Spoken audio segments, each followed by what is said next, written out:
माननीय प्रधानमंत्री श्री नरेंद्र मोदी ने एक नया इतिहास रचा है। पूर्व की कई सरकारों ने नए संसद भवन की आवश्यकता पर चर्चा की थी। माननीय प्रधानमंत्री ने इस पर विचार किया और नए भारत के निर्माण की अपनी दूरदर्शिता के साथ उन्होंने नए संसद भवन का निर्माण कराया, जो हमारी विरासत और परंपराओं को आधुनिकता से जोड़ती है। साथियों, नए संसद भवन का निर्माण नूतन और पुरातन के सह अस्तित्व का उदाहरण है। ये नई संरचना लगभग 59,000 श्रम वीरों के योगदान से बनाई गई है। माननीय प्रधानमंत्री ने राष्ट्र की ओर से उनका आभार प्रकट किया है। 75 वर्ष पहले की स्वतंत्रता की भावना को पुनर्जीवित करते हुए माननीय प्रधानमंत्री ने आज तमिलनाडु के अधीनमों से सेंगोल को स्वीकार किया है। सेंगोल राष्ट्र के लिए न्यायपूर्ण और निष्पक्ष शासन का स्मरण कराता है। सेंगोल तमिल शब्द से मई से लिया गया है, जिसका अर्थ है नीति परायणता। इसके शीर्ष पर न्याय के प्रतीक पवित्र नंदी अपनी अचल दृष्टि में विराजित हैं।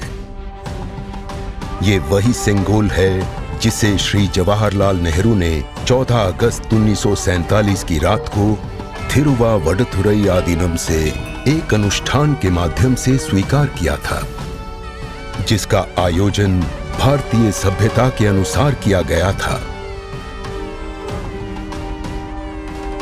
उसके बाद इस पवित्र सेंगोल को यथोचित सम्मान और स्थान न मिल सका, जो मिलना चाहिए था।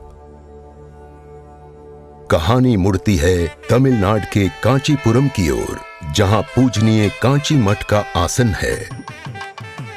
15 अगस्त 1978 मठ के 68वें प्रमुख परम पावन श्री चंद्रशेखरेंद्र सरस्वती स्वामीगढ़, जो महापेरियवा अर्थात प्रबुद्ध ज्येष्ठ के रूप में जाने जाते हैं, वे सेंगोल वृतांत को स्मरण करते हुए अपने अनुयायी डॉक्टर आर सुब्रमण्यम से इसका वर्णन करते हैं, जिसे उन्होंने अपनी किताब में स्थान दिया है।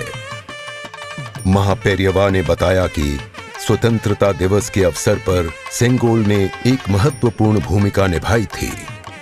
हमारे इतिहास की किताबों में यह तथ्य अवश्य होना चाहिए था, लेकिन गत कई वर्षों में कहीं भी इसका उल्लेख नहीं किया गया है।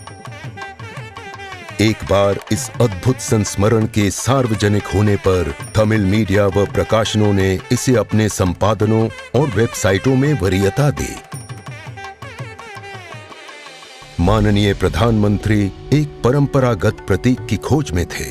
तत्पश्चात सेंगोल ने उनका ध्यान आकर्षण किया। उन्होंने इसकी जांच करवाई, जिसका प्रमाण मीडिया विश्लेषणों और पुस्तकों में मिला। आखिरकार सेंगोल की खोज पूरी हुई। यह ऐतिहासिक सेंगोल इलाहाबाद संग्रहालय में मिला। ये चोला साम्राज्य से चली आ रही हमारी भारतीय सभ्यतागत प्रथा है।